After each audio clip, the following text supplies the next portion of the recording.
మనం వీళ్ళని ట్రాన్స్ఫార్మ్ చేస్తున్నాం సర్జరీస్తో కానీ అది ఓన్లీ ఎక్స్టర్నల్ అపియరెన్స్. ఇంటర్నల్ గా మనకి ఏం చేయటం లేదు. సో వాళ్ళకి పిల్లలు పుట్టే ఛాన్స్ ఉండదు అనమాట అసలు.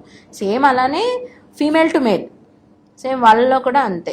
కొంతమందిని చూస్తుండ అబ్బాయి అయ్యుండి ప్రెగ్నెంట్ అయ్యాడు అని చెప్పి న్యూస్. వాళ్ళు ఫీమేల్సే మేల్స్ కింద ట్రాన్స్ఫార్మ్ అవుతారు. ఎక్స్టర్నల్ అపియరెన్స్, ఇంటర్నల్ వాళ్ళ యుట్రస్ ని, గర్భసంచి మరియు అండాశయాల్ని అలా ఉంచుకుంటారు. ఇప్పుడు బేబీ ఎక్కడ పెరగాలి? గర్భసంచిలో పెరగాలి. అది ఉంటేనే కదా అవుతుంది. ఎక్స్టర్నల్ అపియరెన్స్ అంతా మార్చుకుంటారు.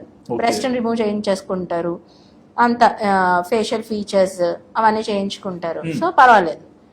బేబీ మటుకు బేబీని ఉండడానికి వాళ్ళు ఉంచుకుంటారు అనమాట గర్భసంచి. మనం వీళ్ళని ట్రాన్స్ఫార్మ్ చేస్తున్నాం సర్జరీస్తో కానీ అది ఓన్లీ ఎక్స్టర్నల్ అపియరెన్స్. ఇంటర్నల్ గా మనకి ఏం చేయటం లేదు.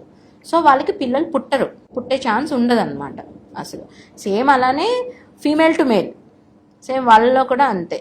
కొంతమందిని చూస్తుండ అబ్బాయి అయ్యుండి ప్రెగ్నెంట్ అయ్యాడు అని చెప్పి న్యూస్. వాళ్ళు ఫీమేల్సే మేల్స్ కింద ట్రాన్స్ఫార్మ్ అవుతారు. ఎక్స్టర్నల్ అపియరెన్స్, ఇంటర్నల్ వాళ్ళ యుట్రస్ ని, గర్భసంచి మరియు అండాశయాల్ని అలా ఉంచుకుంటారు. ఇప్పుడు బేబీ ఎక్కడ పెరగాలి? గర్భసంచిలో పెరగాలి. అది ఉంటేనే కదా అవుతుంది. ఎక్స్టర్నల్ అపియరెన్స్ అంతా మార్చుకుంటారు.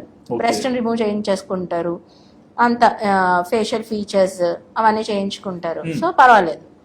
బేబీ మటుకు బేబీని ఉండడానికి వాళ్ళు ఉంచుకుంటారు అనమాట గర్భసంచి. మనం వీళ్ళని ట్రాన్స్ఫార్మ్ చేస్తున్నాం సర్జరీస్తో కానీ అది ఓన్లీ ఎక్స్టర్నల్ అపియరెన్స్. ఇంటర్నల్ గా మనకి ఏం చేయటం లేదు.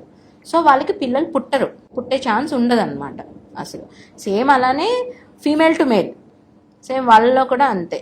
కొంతమందిని చూస్తుండ అబ్బాయి అయ్యుండి ప్రెగ్నెంట్ అయ్యాడు అని చెప్పి న్యూస్. వాళ్ళు ఫీమేల్సే మేల్స్ కింద ట్రాన్స్ఫార్మ్ అవుతారు. ఎక్స్టర్నల్ అపియరెన్స్, ఇంటర్నల్ వాళ్ళ యుట్రస్ ని, గర్భసంచి మరియు అండాశయాల్ని అలా ఉంచుకుంటారు. ఇప్పుడు బేబీ ఎక్కడ పెరగాలి? గర్భసంచిలో పెరగాలి. అది ఉంటేనే కదా అవుతుంది. ఎక్స్టర్నల్ అపియరెన్స్ అంతా మార్చుకుంటారు. బ్రెస్ట్ రిమూవ్ చేయించేసుకుంటారు, అంత ఫేషియల్ ఫీచర్స్ అవన్నీ చేయించుకుంటారు. సో పర్వాలేదు. బేబీ మటుకు బేబీని ఉండడానికి వాళ్ళు ఉంచుకుంటారు అనమాట గర్భసంచి. మనం వీళ్ళని ట్రాన్స్ఫార్మ్ చేస్తున్నాం సర్జరీస్తో కానీ అది ఓన్లీ ఎక్స్టర్నల్ అపియరెన్స్. ఇంటర్నల్ గా మనకి ఏం చేయటం లేదు.